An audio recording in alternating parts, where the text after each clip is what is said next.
Welcome back, Redneck Outdoor Adventures. Today I'm trying to put a rope in my winch.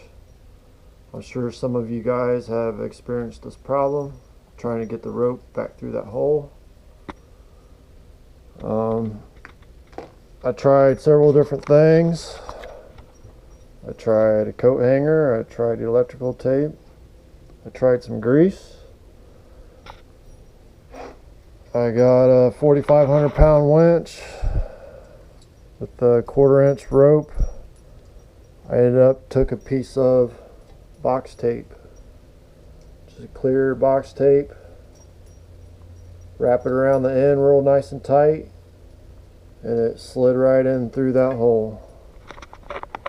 I probably spent a half hour trying to figure out how I was going to get this in there. But save you guys some time if you had any issues trying to get a rope in your winch. Just use a piece of box tape. It goes right in there. Please like and subscribe. Redneck Outdoor Adventures.